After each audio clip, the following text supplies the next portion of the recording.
அஸ்ஸலாமு அலைக்கும் வரஹ்மத்துல்லாஹி வபரகாத்துஹு.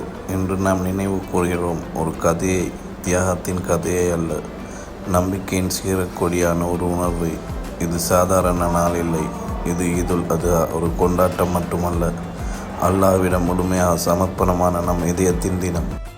ஆயிரக்கணக்கான ஆண்டுகளுக்கு முன் ஒரு நபி ஒரு தந்தையாக மட்டுமல்ல, ஒரு வழிகாட்டியாக, ஒரு அல்லாஹ்வின் அடிமையாக நின்றார். தனது மிகவும் விரும்பிய பிள்ளையை விட்டு தர தயாராக இருந்தார். அவர் நபி இப்ராஹிம் அலைஹிஸ்ஸலாம். அல்லாஹ் அவரிடம் கூறினார், உன் மகனை தியாகம் செய். அவர் கூறினார், யா அல்லாஹ், லப்பைக், நான் தயார். அந்த அளவிற்கு இறைவன் மீது நம்பிக்கை வைக்க முடியுமா? ஒரே ஒரு கேள்வியும் இல்லை, ஒரு புகாரும் இல்லை, ஒரு பின்னடைவும் இல்லை. அவர் சமர்ப்பித்தார். ஈதுல் அல்ஹா ஆடு மாடுகளை தியாகம் செய்வதற்கான தினம் மட்டும் இல்லை, நம்மில் உள்ள அகந்தையை தியாகம் செய்யும் நாளாக இது. மெதுவாக வாழும் சோம்பலை தியாகம் செய்யும் நாள், பாவம் செய்ய தூண்டும் ஆசைகளை தியாகம் செய்யும் நாள். நாம் தயாரா? ஃபஜ்ருக்கு எழுவதற்கு தயாரா?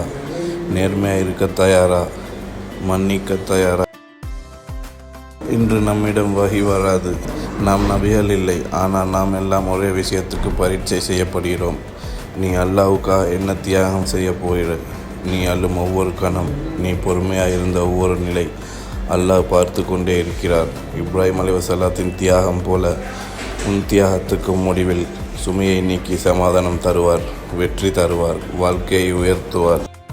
இந்த ஈதுல் அதுஹாவில் வெறும் கொண்டாட்டம் மட்டும் செய்யாதீங்க, பின்பற்றுங்க, சிந்தியுங்கள், உங்களை புதுப்பியுங்கள். ஏனென்றால் இப்ராஹிம் அலைஹிஸ்ஸலாம் அவர்களின் வாழ்க்கை ஒரு கதை இல்லை, அது ஒரு பாடம், அது ஒரு வழிகாட்டி, அது நமக்காகவே வாழப்பட வேண்டிய ஒரு ஒளி அம்சம். வாய்ஸ் ஆஃப் யாசிரிலிருந்து உங்களுக்கான இதயபூர்வமான ஈத் முபாரக். அல்லாஹ் உங்கள் தியாகத்தையும் உங்கள் முயற்சியையும் ஏற்கட்டும். நம்பிக்கையோடு இருங்க, நேர்மையோடு பேசுங்க, உங்கள் குரல் உண்மைக்காக ஒலிக்கட்டும்.